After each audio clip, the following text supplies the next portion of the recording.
Je vais appeler ta mère, moi je vais lui dire à Jo. Ah non? Je vais lui dire Jo, ton fils ira. Non, pas ma maman, s'il vous plaît. J'ai mon thermos. Allez les gars, Allez. pour les trois que j'ai donné consigne, vous la rejouez encore une fois, ok? Ils vont vouloir se ranger. Mais ce qu'on va faire, tu prends. Je sais. Félix, récarte le récarte. Joe, envoie un coup de fumée Joe. Sans bouger la tête, Joe. Sans bouger, tu tournes la tête. Une fois, c'est tout. Ok, super, on continue, c'est bien, impeccable. Alors, elle est bonne là, celle-ci.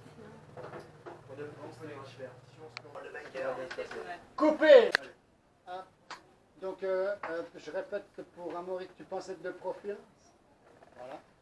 Est-ce que, on va tricher un peu, est-ce que tu peux dégager un chouïa, tu sais, la chevelure de ton côté gauche, ouais, un chouïa, voilà, légèrement, ouais, pas plus que ça, c'est nickel. Elle est où, Jade? Elle est Elle est juste voilà. Attention pour tout le monde. Ouais. Action! Oh, tu vas trop cher. Tu vas prendre tellement cher. C'est comme ça qu'ils sont deux les comédies musicales. Tu vas prendre dans les chanter.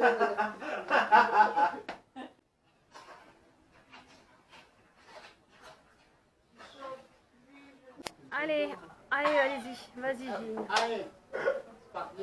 Allez, pour tout le monde, je vous Allez. annonce aujourd'hui, à la fin des prises de vue de Ania ou la transcendance de la mort. Bravo. Ah, merci. Bien joué. Merci à vous. Bravo Gilles. Bravo toute l'équipe. Bravo. Un an de prise de vue, 4 ans de travail, terminé. Non, Voilà. ça, t'imagines un peu.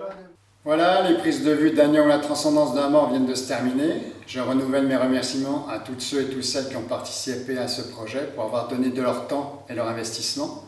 Cette création aura duré 4 ans pour être amenée à son terme. Elle était riche en émotions et en aléas qui ont débuté quelques semaines avant les premières prises de vue jusqu'au dernier jour.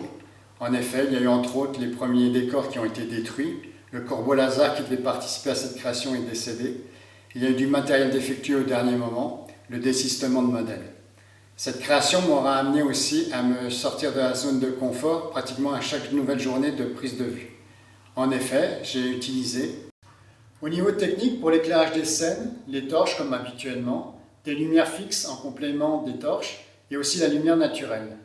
Pour les prises de vue, en plus de mon Canon 550D, j'ai utilisé pour 2 scènes un Nikon 500D et un Canon R5 en complément, car il y avait plusieurs angles de prise de vue dans ces scènes, ce qui a permis aux modèles de les jouer entièrement sans être coupés dans leur jeu. Pour les effets spéciaux, j'ai utilisé un bâton lumineux pour l'image 3 de la photo Résurrection, une machine à fumer pour la photo Repère et la photo En chasse, une scène de 17 secondes qui nous a pris 6 heures à réaliser du fait de la présence ce jour-là de pluie et de vent qui dispersaient la fumée au mauvais endroit. J'ai utilisé des poses longues pour l'image 2 de la photo Résurrection et pour les images 2 et 3 de la photo Retrouvailles. Dans cette création, il y a eu la présence et l'utilisation d'armes blanches, d'armes à feu factices, d'alarmes et des munitions à blanc. Lors de ces journées de prise de vue, des protocoles très stricts quant à la mise en œuvre, la mise en sécurité et l'utilisation de ces armes ont été mis en place. Pour le couteau factice utilisé, celui-ci était présenté aux 2 modèles afin de leur montrer qu'il s'agissait bien d'un accessoire, afin qu'ils puissent jouer la scène avec sérénité, surtout pour celui qui allait subir l'agression. Ensuite, celui-ci était remis au début de la scène au modèle qu'il utilisait et était repris une fois la scène définitivement réalisée. Pour les armes à feu factices, d'alarme et les munitions à blanc, le protocole suivant était mis en place. La mise en service, la mise en sécurité et l'approvisionnement des chargeurs du barillet étaient faites par moi-même devant toutes les personnes présentes et durant ces manipulations, aucune personne ne devait se déplacer. Une fois chaque arme mise en service, celle-ci était remise au modèle qui devait la placer à l'endroit prévu, soit à la ceinture, soit dans l'holster, soit sur la table, et ne devait l'utiliser qu'au moment prévu dans la scène. Les chargeurs et le barillet ne contenaient que le nombre exact de cartouches qui devaient être tirées. Une fois la scène terminée, lorsque coupé était annoncé, toutes les personnes présentes devaient rester sur place. Et je mettais chaque arme en sécurité devant tout le monde. Une fois fait, j'annonçais pause et les gens pouvaient de nouveau se déplacer. Lorsque la scène ne demandait que la présence d'armes, je faisais les manipulations en précisant et montrant à tout le monde que les armes, les chargeurs et le barillet ne contenaient aucune munition. D'ailleurs, lors de ces journées de prise de vue, aucune munition à blanc n'était amenée sur le site. Ensuite, soit je plaçais moi-même les armes où elles devaient se trouver, soit je les remettais au modèle au moment de jouer la scène et les reprenais une fois celle-ci terminée. Concernant les scènes avec les séquences de tir, pour l'ensemble de ces scènes, chaque modèle était éloigné l'un de l'autre. Ensuite, pour la photo rédemption, j'ai utilisé en plus la technique de la perspective forcée qui laisse paraître lorsqu'on regarde les photos que les modèles sont proches et que les hommes sont bien pointés au niveau de la tête ou du thorax. Alors qu'en fait, avec cette technique, le point visé avec l'arme n'est pas celui qu'il paraît lorsqu'on regarde les photos. Par exemple, pour l'image avec Frankie qui joue Hitman, le point visé n'est pas sa tête mais l'angle du mur et l'arme était montée à hauteur de son épaule. De même pour l'image avec Amaury qui joue la pieuvre, le point visé n'est pas son torse mais un verre posé sur la table face à lui. Pour mettre en place cette technique de la perspective forcée, Catherine me dirigeait pour placer l'arme à la bonne hauteur et au bon endroit pour donner l'impression que les points visés étaient bien la tête et le thorax. Lors de cette nouvelle création, je suis sorti de ma zone de confort en passant aussi devant l'appareil photo pour jouer le rôle de Mathieu le démon vengeur. J'ai pris beaucoup de plaisir à faire de l'acting et j'ai pu profiter des conseils du comédien Brice Larieux ainsi que de l'auteur de la pièce de café-théâtre Patrick Lator. Pour le rôle du démon vengeur, j'ai dû perdre 7 kg en passant de 73 à 66 kg.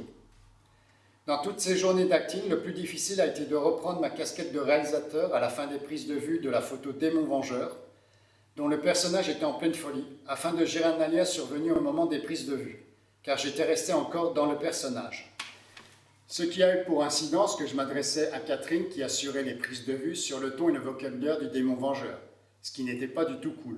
Catherine est également sortie de sa zone de confort lors de cette création, car en plus de gérer comme habituellement le maquillage FX, le stylisme, cette fois-ci elle a aussi effectué la coiffure du démon vengeur, la réalisation d'un élément de décor, à savoir la pierre tombale, l'accessoirisation des scènes, des photos backstage, des vidéos pour les réseaux sociaux, et a aussi assuré les prises de vue lorsque je jouais mes scènes.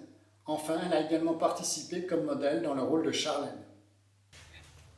Maintenant, avant de présenter Anya ou la transcendance de la mort à la Maison des Expositions de Ternant du 16 au 23 septembre, je vais traiter l'ensemble des photos prises afin de réaliser les 15 photos de présentation de cette nouvelle histoire.